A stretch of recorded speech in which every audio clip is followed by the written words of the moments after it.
tuwing Sabbath, sina Adan at Eva ay matiyagang nagtuturo kay Cain. Ikinukwento nila ang tungkol sa tagapagligtas. Ang isa na mamumuhay ng walang kasalanan. Ang isa na mag-aalay ng kanyang buhay tulad ng isang kordero. Ang isa na darating upang itaboy ang kadiliman magpakailanman.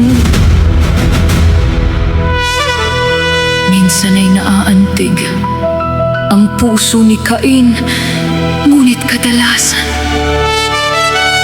siya ay nagtatanong ng may pag-aatubili at minsan ay may paghihimagsik. Isang araw ay nagtanong siya, bakit naghimagsik si Samael? At sa ibang pagkakataon, sa pagtanggi niyang makinig sa payo ng kanyang mga magulang, sinisi niya sila sa lahat ng kanyang nakikitang paghihirap. Kung wala tayong araw na nagniningas ngayon, kasalanan ninyo ito.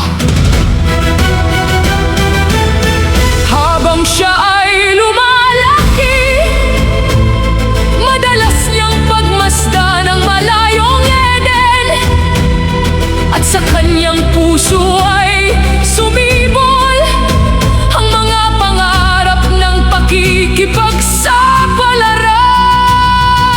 Napakaganda ng paraisong iyon, napakalapit nito sa kanyang paningin, at nagsimula siyang mag-isip, bakit pa tayo maghihintay? Bakit pa tayo magdurusa? Kung maaabot natin iyon, maaari nating angkinin ang liwanag at mamuhay sa isang paraiso nang walang hanggang araw. Ngunit ang kanyang mga pangarap ay puno ng sariling lakas. Hindi niya nakita ang kanyang pangangailangan para sa isang tagapagligtas. Sa kanyang kabataan, sa kanyang lakas, sa kanyang mga pangarap, akala niya ay sapat na ang kanyang sarili.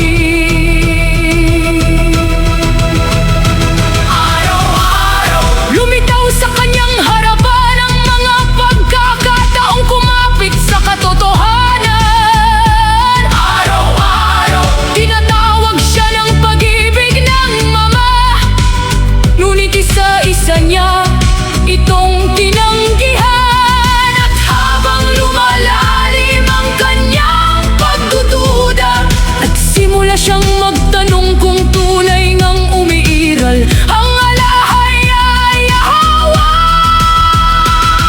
sapagkat hindi pa niya siya nakikita. Ngunit sina Adan at Eva ay hindi sumuko. Sa kabila ng kanilang sakit, patuloy nilang minahal ang kanilang anak. Patuloy nila siyang tinuruan, patuloy nila siyang pinayuhan, patuloy nila siyang ipinanalangin. At isang araw, matapos ngumiti ng may pag-aalinlangan, sinabi ni Cain, maniniwala ako sa lumikha, maniniwala ako sa kanyang plano ng kaligtasan. Kung magpapakita siya sa akin sa oras ng sakripisyo. Nang marinig iyon, ang puso ni na Adan at Eva ay napuno ng pag-asa. At may nagkaapoy na pananampalataya. Sila ay tumawag sa alahaya. Yahweh!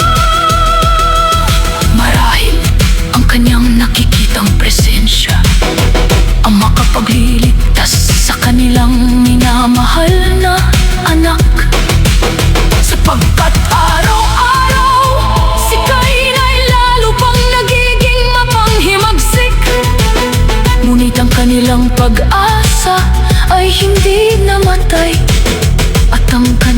panalangin ay umakyat sa langit. Narinig ng lupa